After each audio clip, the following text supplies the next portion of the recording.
Welcome your hosts, Caddy Frank and Aaron Fitzgerald, as they lead discussions about substance use disorder and the journey to recovery. You're listening to Redefining Recovery, a recovery revolution.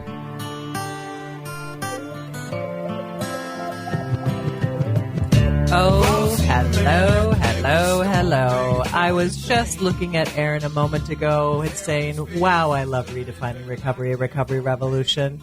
Very true story. Yes. Yes. Very true story. I want to, I was going to say that to Caddy right before we came on. She was just saying, have I ever told you that I love this? I said, no. She's like, wait. She was very confused. I just wanted her to say it again. She did. She just loves it so much.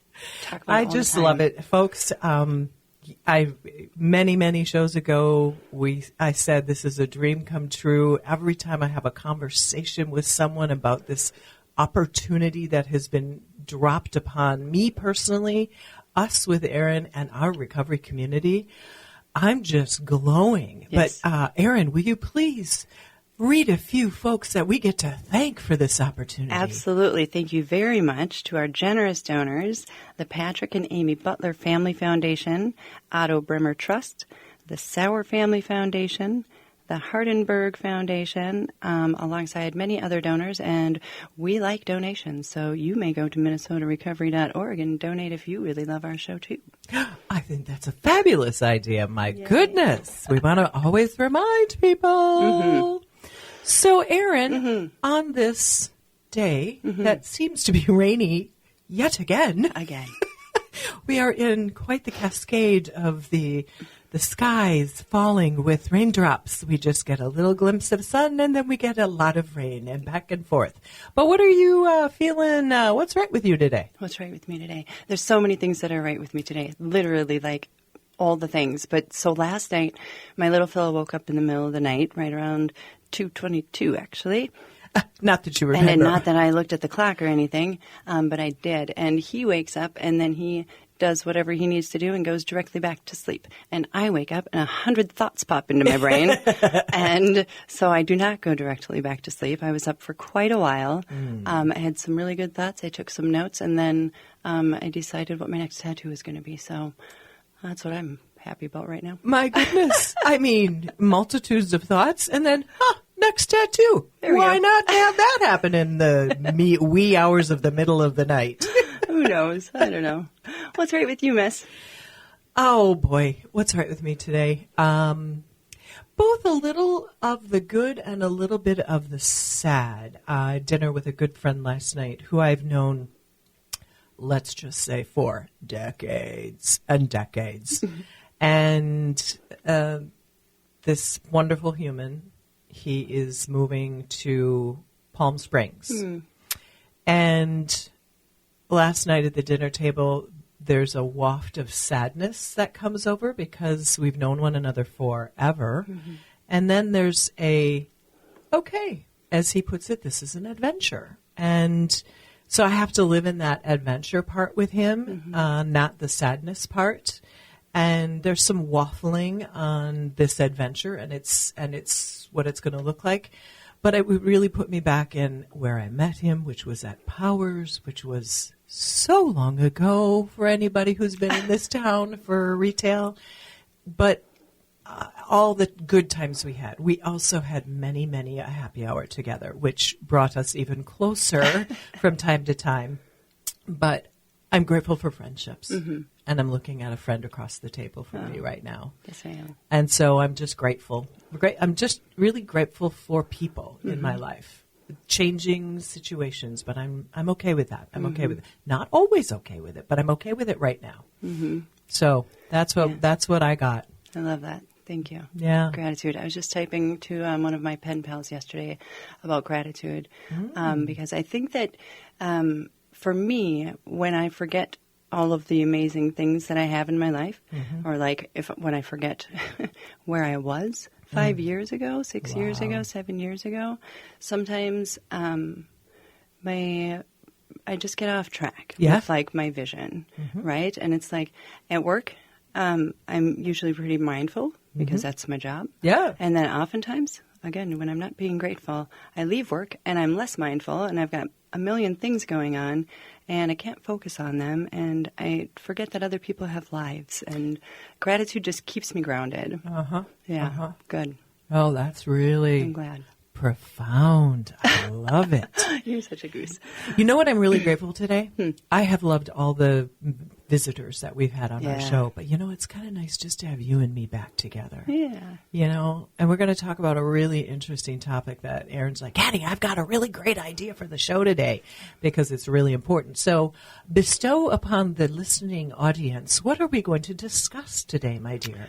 Well, let's see if I can get this out. It's called CLAS, Culturally Linguistic and Appropriate Services, right? And so are the people behind the counter matching the people that come in? And if they aren't, are we going to change that and make sure that we're meeting everybody's needs? And the reason why I wanted to talk about this is because we talk about different cultures in our classes, and it's just really important that we understand why it's important to not look at each person the same and look at individuals as individuals. Yep. And the reason this popped into my head was 2 nights ago. I live in a fourplex, and my neighbors are diverse. We're like our own little community. There's me and my son, we're white, and then I've got an East African friend and an Egyptian friend and some Mexican friends. And, wow. Yeah, and so it's just like culture, right? And you have a little world around it's you. really great, yeah. Wow. And so the gentleman below me, he's from Sudan, and he texted me and he said, come downstairs, I want you to see what's on the TV. And it was on BBC, and it was a program about what is going on in Sudan and what has been going on since 2020. And I was completely unaware that they're at war with each other. Okay. It's the government and the military are fighting. Right. And the devastation, and folks they're fleeing their countries, and they're coming to our country and other countries, and we're just looking at them like, I don't know what people are looking at them like, but we have to just look at every human with some compassion. Yeah. We don't know what's going on. That might not be happening to them currently right now. They're out of there. But that trauma is still there, and their families and their friends are still there. It's devastating. So, I mean, And then I think about my other neighbors and services that they haven't received, that they've wanted to receive, but they don't speak the language, or, they're shy, they're unknowing, they just don't know how systems work, and so they don't get the care that they need. Right, because there's this language barrier, and we do live in a community that has a lot of languages and services, but we don't necessarily have enough. We don't have all the languages being spoke and all of the cultures being understood, and maybe why people are quiet or people are afraid. We think about, and we've talked about trauma around substance use. And there's also trauma around just being on this planet, because some places in this globe that we are all part of don't get along for reasons that we're never going to understand. Right. And they're like literal war zones that people are living in. Right. I mean, we can speak to what's going on in many places around the world. And I don't want to make this a political conversation as much as a human conversation. And bringing up culturally linguistic appropriate services, I think, is really important, because we also want to look at cultures of people who come from different places on the globe, but different religions, different communities, different we have to look at different people's political beliefs, in the sense that sometimes that can put up a little bit of a barrier on if somebody talks a certain way about a certain group of individuals, because I don't think anybody intends to be unkind or unpleasant. I think it comes from a place of a lack of information. I think it's just, for the most part. And then there's bias, there's prejudice, there's stigma, there's all that. But I think a lot of the root of that is because people don't understand. So we've kind of dove into we've dove into a serious conversation, and we're going to keep in this place because I think it's important for our community, in the recovery community. It's important in our community that we live, the communities that we live in. And I've got a couple stories, Erin's I'm sure got a couple stories about how we can help people get better in a lot of different ways. So we're going to take our first break, and we will come back and see you soon. Redefining Recovery, a Recovery Revolution. Thank you.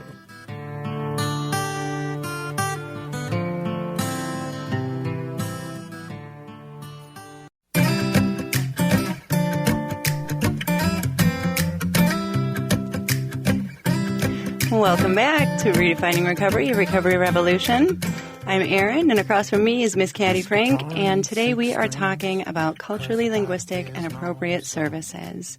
Before we went to break, we were just, Caddy, you said that you had a story that you wanted to share with us. I do. Please do. Yeah. So what's really cool at Minnesota Recovery Connection, we have a secondary office. Now, this is, I want to be very clear, this is not an office that people can necessarily walk into and get services, but then they kind of can. But where this story comes from is this group of organizations that formed the Alina Mental Health and Substance Addiction and Mental Health Services. And Mental Health Services. There's so many of those organizations, I sometimes confuse them, and that's why I have Erin here to help me. One of the groups that's there is called SACA, and they are Southern Anoka County Assistants, and they help with food. And when we were a year ago putting together this whole organization that is, I'm going to call it kind of a co-op, because there's Alina Health, there's Minnesota Recovery Connection, there's SACA Food, and there's Canvas Health. And they are the four main organizations that have sort of formed this group. And what did you want to say? They formed a recovery-oriented system of care? They did. They formed a recovery-oriented system of care. Beautiful. Yeah.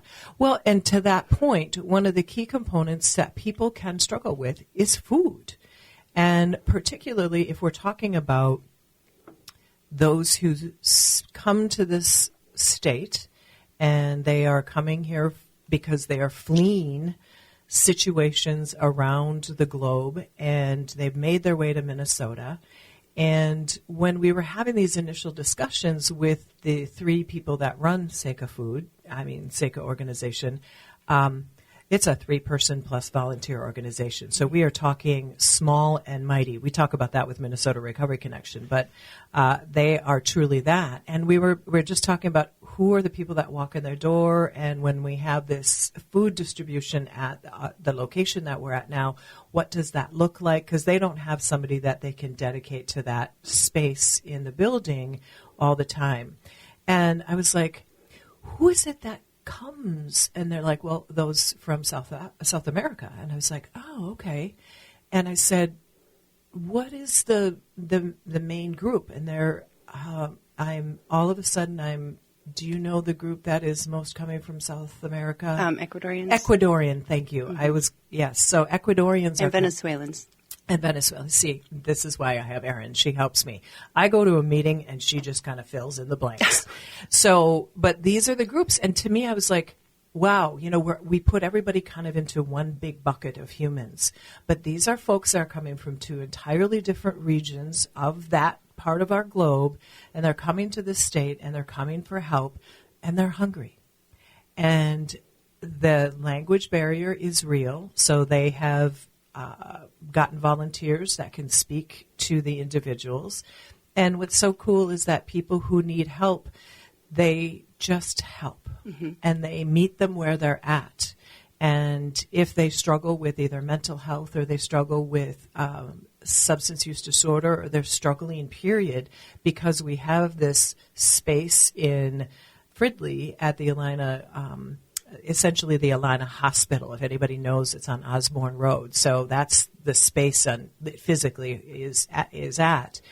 It's just interesting that there's now a community that comes together that can wrap people around. They might be hungry initially, and then maybe the people that are serving them, giving them the food, they can say, is there anything else that you're having issues with? And this is what we do when we take a culture and we build support around it with the language and the cultures and folks, we can help them. Mm-hmm. And that's the essence of culturally linguistic appropriate services. Some of you might have heard about this in your workplace. It's called CLAS.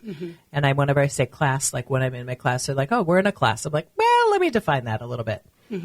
Oh, I was just going to I had another story to share. Please tell the story, because I think this helps people understand why we're talking about this, because it's not just about substance use disorder and addiction and mental health. It's about how do we help people, and we have to build a community around people to help people so people can see that they can get help. Absolutely. I'm just so grateful for opportunities. I like to do my work in my real home in my free time life. I work for a living all the time, I mean. Yes. So my son and I went to, well, I just like when I see something, I want to, I want to address it. Yeah. So my little fella and I are at a park near our home a couple of weeks ago. And there was 2 families there, and they were speaking a language that I recognized, but I can't speak it. It's called Quiché. It's a Guatemalan language. It's their native language. And so I asked them in Spanish if they were from Guatemala, and that was the language. And they were like shocked, big wide-eyed. Wow. What is this white girl knowing about Quiché? For sure. How wonderful. Well, and so, I just took that as an opportunity to, just say, hi, how are you? They didn't speak English, and I knew this because my son wanted to play with them. And the little ones didn't speak English. And so Shawnee knows a little tiny bit of Spanish, but, anyways, we'll get on past that. The point is, I asked these ladies if they had their kids like in any kind of services like ECFE classes, because they have these in Spanish for folks. Right. But if you don't speak the language, you don't know where to go to look for these things. And they were so grateful to know that they could get their children into, learning classes with other Hispanic or Latino children. Right. Yeah, we just have to ask the questions and make sure that people understand there are services for you. Right. We just got to find them. Yeah. Well, and it makes me think about the world that I live in my neighborhood, which is Lindale Neighborhood Association. I was on the board for a couple, 2-3 years, and they have those classes there. And it just makes me think about when we reach out to the community members. We're going to be having Nicollet Open Streets is happening at the end of September, I think, September 28th, I believe. And the city awarded us, I should say us, I'm not on the board anymore, but awarded the Neighborhood Association Nicollet Open Streets. And this is a very diverse community that I live in. And it makes me think that, on our board, do we have particularly the right people to reach out? Now, what's good, the board might not represent it, but the organization of Lindale Neighborhood Association does, because they have the ECFE, which is English. It's Early Childhood Family Education. And the reason why I brought that up to this family is because the children were approximately the same age as my young boy, and they have to start school soon. Yeah. But they didn't speak English, so I just thought, need this. Maybe their kiddos need a little bit of guidance. Yeah. So I think it goes to your point, and that is we have to be aware of what services are available, and we have to be aware of the people around us. And then there's that whole idea that people came from a traumatic situation in many cases, and they come to our state, and they come to our neighborhoods, and versus say, well, do they belong here? Should they be here? Well, they are here. And what can we do? Because my great-great-grandfather came from Norway, and he came on a boat, on a train, and they're here. So what do? We meet them where they're at as best we can. And what I want to say is that there are organizations that are big organizations that have nothing to do with recovery, like maybe your doctor's office, or maybe your grocery store, or maybe your DMV, which it was, you took the words literally out of my mouth, that have made adjustments to their office to represent the people that are walking in. Yes. So anybody put on your hat right now.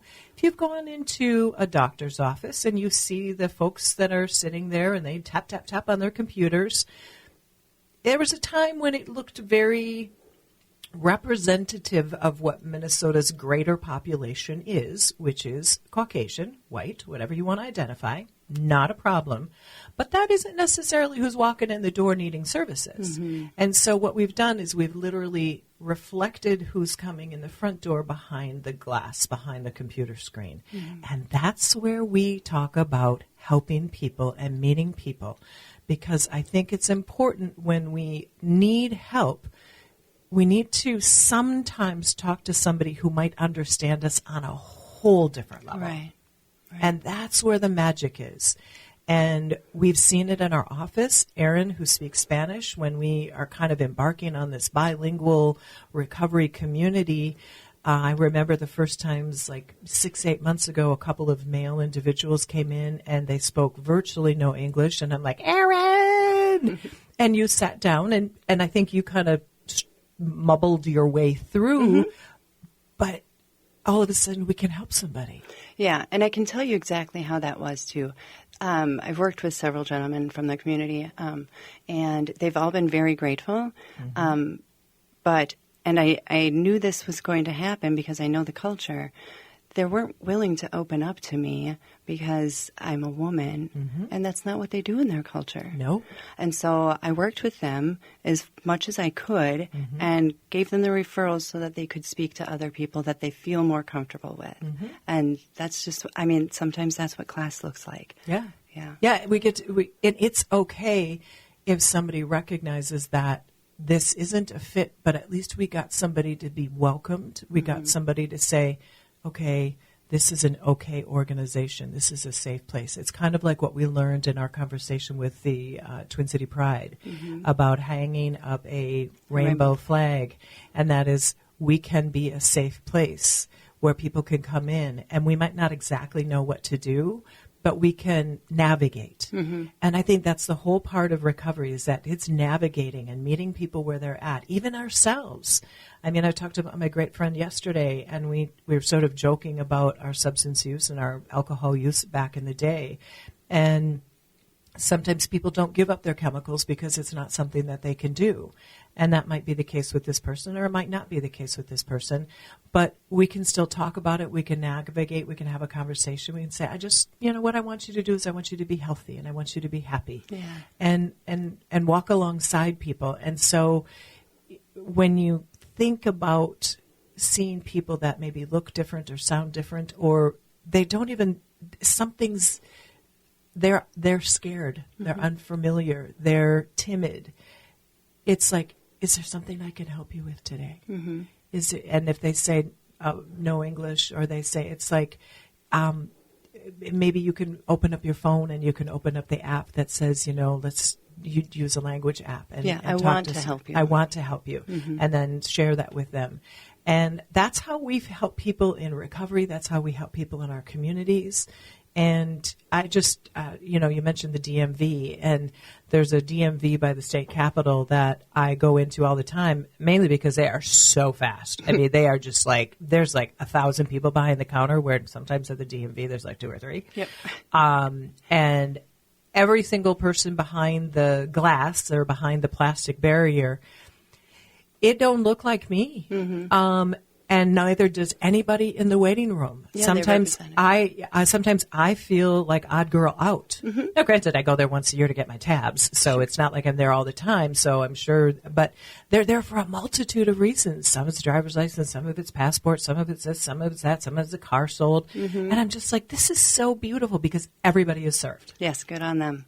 Everybody is served. Very good. And we have an obligation to, as human beings, I say on this planet many times, we're here to help. We're here to care about our fellow human.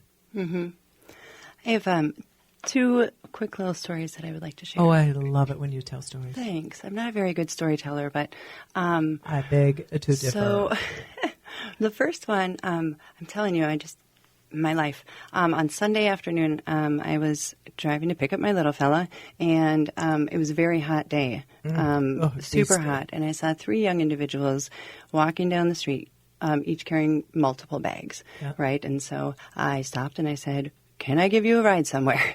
And they all looked at me, and they looked at each other, and they looked at me, and they're like, "Serious?" "Yeah." And they hopped into my vehicle.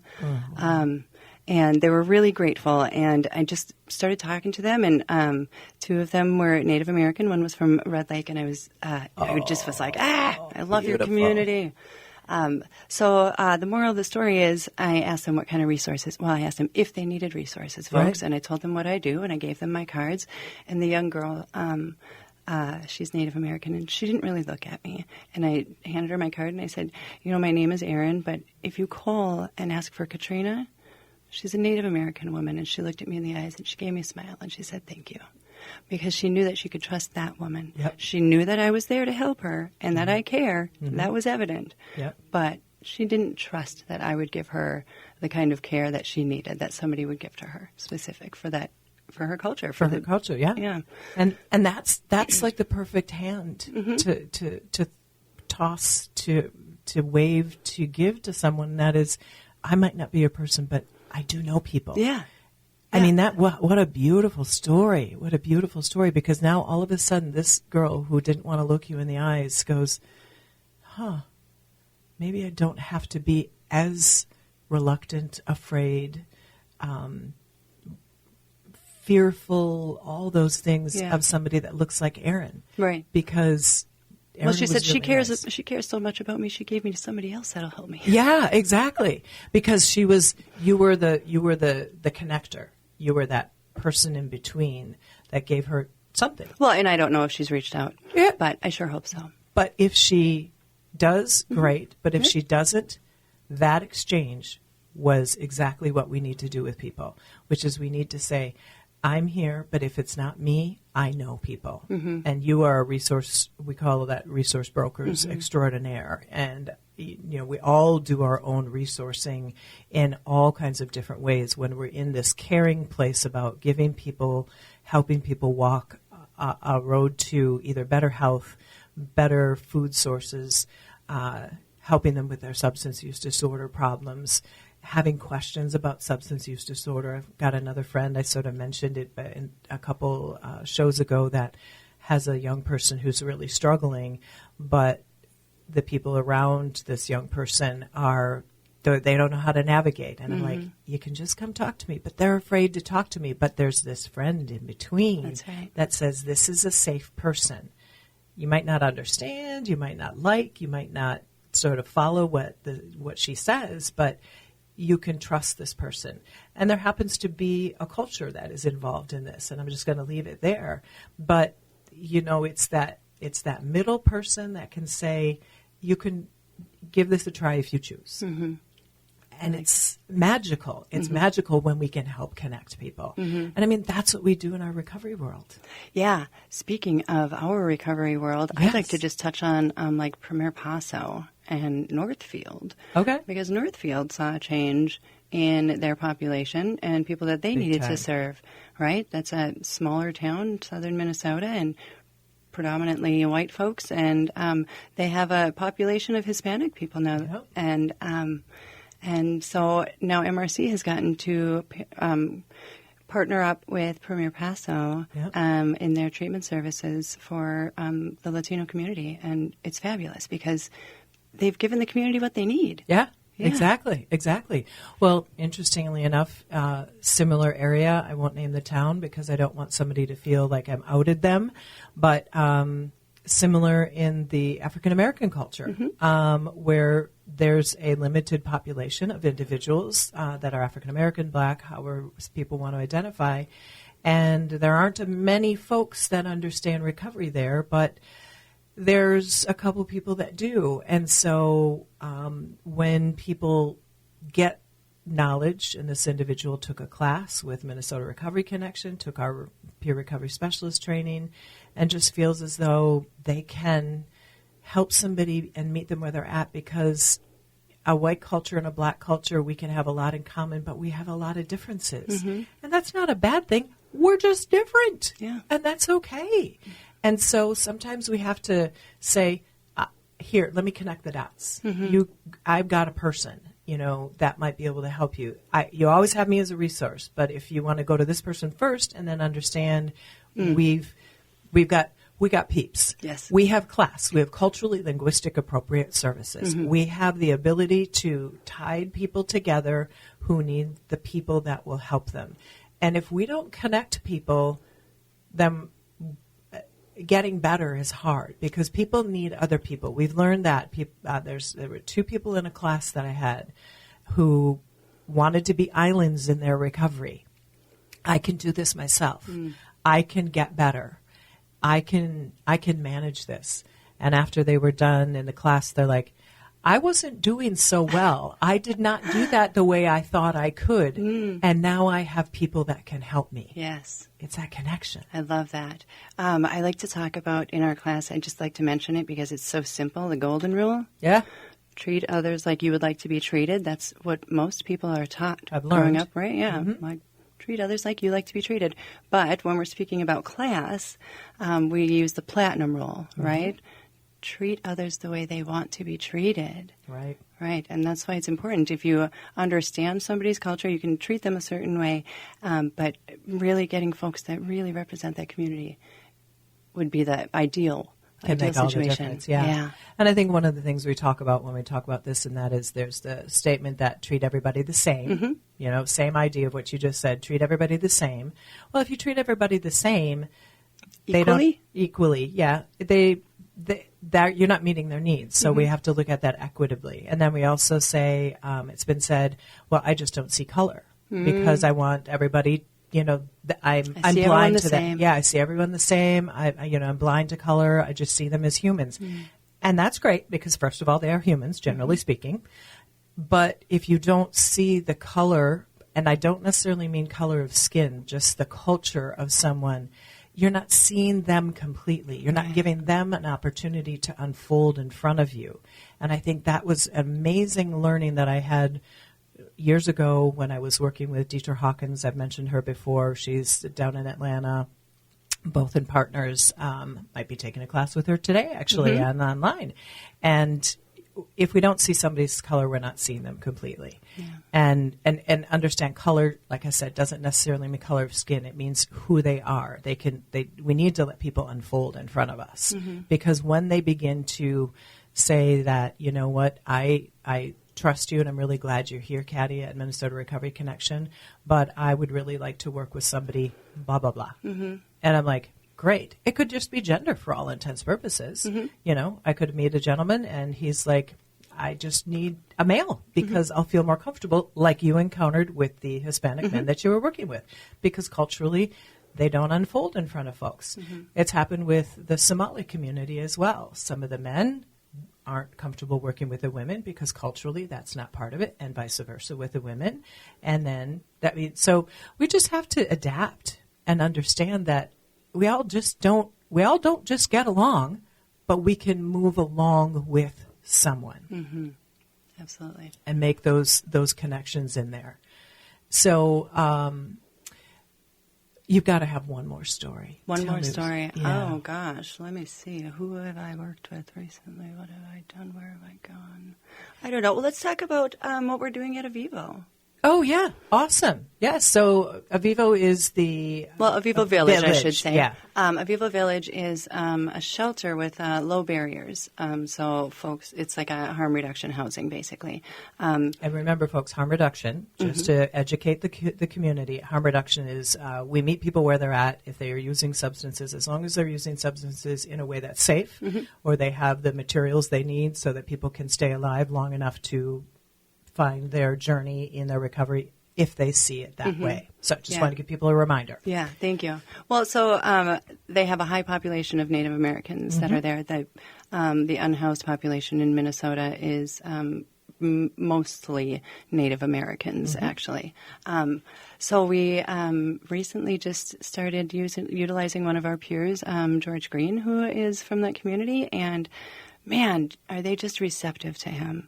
He's got so much in his background. He's a veteran. He's experienced homelessness. He's experienced substance use disorder. He can just meet all of these people where they're at.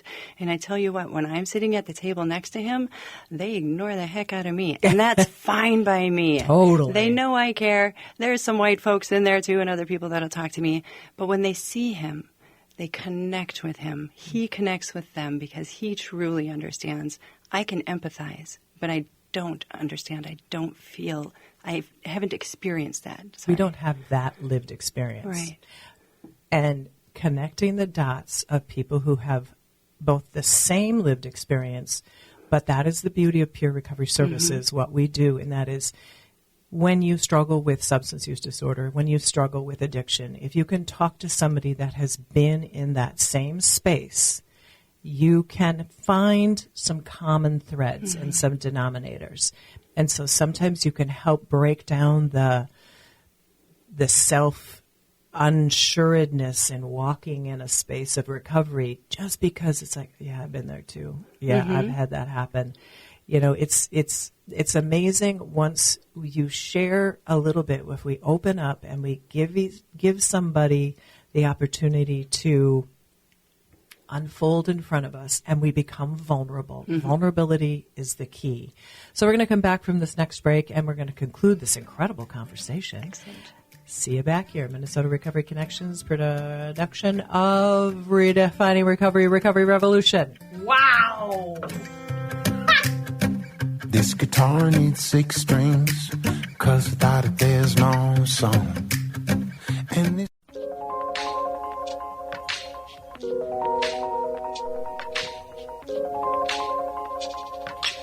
A little slow jammy from Sunset. Check them out at the Walk for Recovery, September 21st from 10 to 3 at the state capitol. Whoop, whoop. Whoop, whoop. Welcome back to Redefining Recovery, a recovery revolution. I'm Erin, and Caddy is sitting across the table from me, and we have been talking about culturally, linguistic, and appropriate services. And I think telling stories truly is the way to get people to understand like what we really mean and how we can see this in our communities because it's all around us. We're just very blind. I have been known to put on blinders myself so that I don't see things, so that I don't have to, Be uncomfortable. but yeah, exactly. Yeah, because when we stretch out of our comfort zone, we get a little itchy, scratchy, and it's really hard sometimes. I also want to promote our rally caps for recovery, having this conversation, because that is the Twins game that we also buy a chunk of seats that we sell to the recovery community. It's a space that's safe for people who are in recovery. They don't serve alcohol there. And we all just get to rally around one another. But you know what? Sports have no language. Yeah. People just enjoy them. So the Twins game is September 10th at 7:10, I believe it starts. You can go to our website, minnesotarecovery.org, and hit the rally caps. And you can buy tickets. I believe they're $13, and it's $1 hot dog night. Yes. So there you go. But it's a great opportunity for the community to get together. And the cool thing about it is that when the game opens up, it's somebody in the recovery community that actually tosses the ball and talks about their story and their recovery journey. So that's a great equalizer. Sports sometimes are the great equalizer. I just wanted to toss that out. Yes, Sarah. I love that. Well, I was just going to say also go to minnesotarecovery.org and check out the Walk for Recovery. Yes. You can see our new shirts for this year. We put a little class into that. It says recovery, but in 5 or 6 different languages. 5 different languages. 5 different languages, but it's also in different colors, which would also be representative of the LGBTQ community. Yeah, so I think it is 6. Yes. Yeah. So we really are trying to walk into the space of meeting everybody where they're at, and that's culturally linguistic appropriate services. What we're talking about. Yeah, just real quickly, we have a gentleman, Yang Moa, at our organization. He's from the Hmong community, and just talking to him and learning about that community and culture is so interesting. And having had the opportunity to train some folks from that community, you really have no idea that some cultures just literally don't believe that addiction exists, right?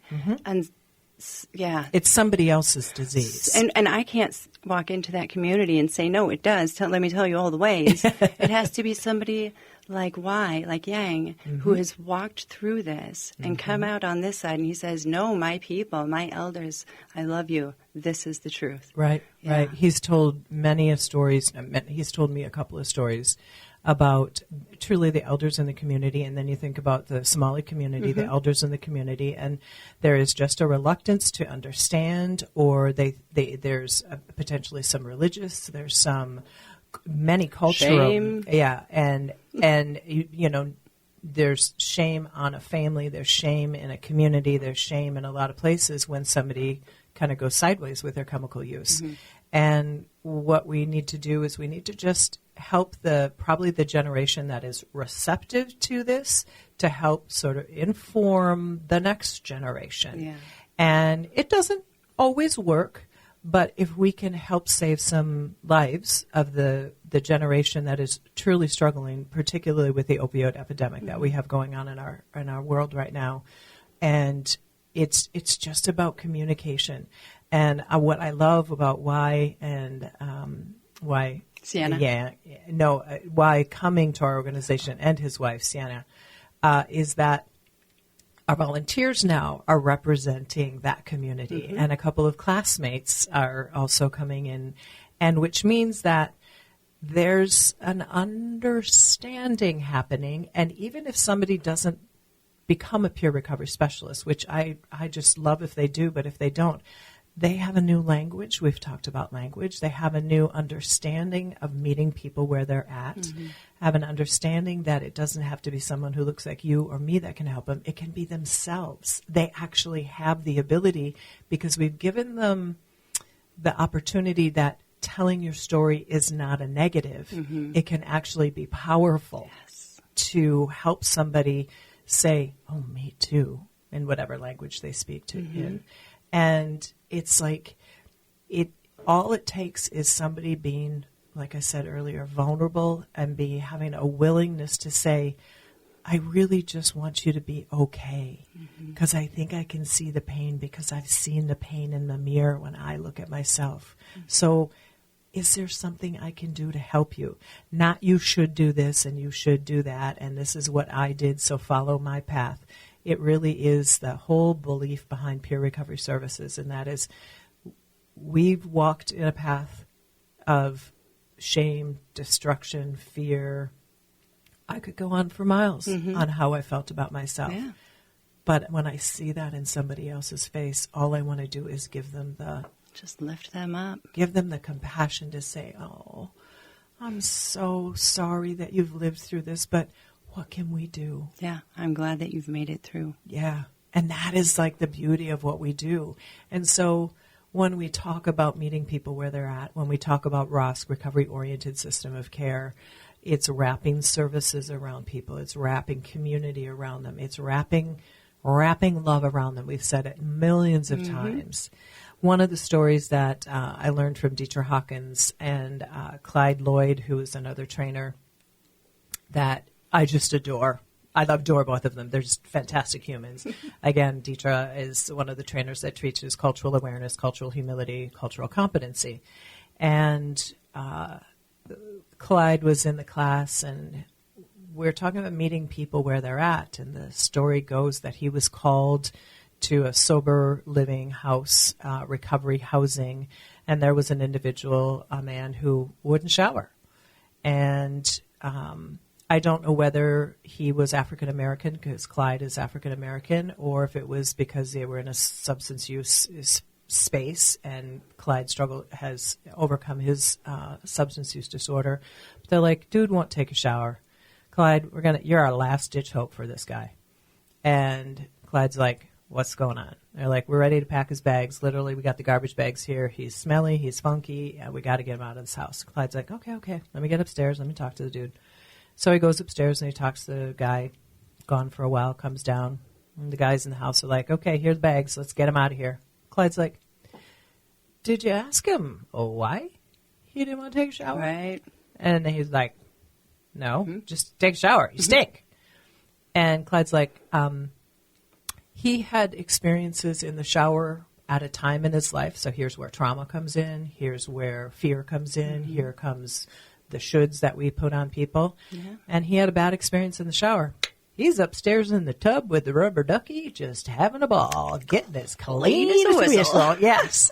And the guys in the house kind of gave him gave him a look like, well, we kind of never thought about that. And that's where we have to say, what is going on with somebody? If somebody's pushing back on you, don't push back at them. Ask them. And again, I can't say if this was a cultural situation, but what this was is it was people who understood people who have stuff going on in their life. So, folks, we're about ready to wrap up our show. I hope, in a way, we've helped open up your mind about when we see people that don't look like us, don't sound like us. If you feel comfortable or you see something in their eyes or in their body language, like Erin did in the car driving, help somebody out. That's where we can really make magic. So, as always, closing up the show, join us in supporting our mission at Minnesota Recovery Connection. If you want to be a donor, we'll take your wonderful donations, either in financial, volunteer with our organization. We don't survive without volunteers. Engage and sustain this program and everything that we do. Meet us at minnesotarecovery.org. Click on donate. Thank you very much. Thanks for listening.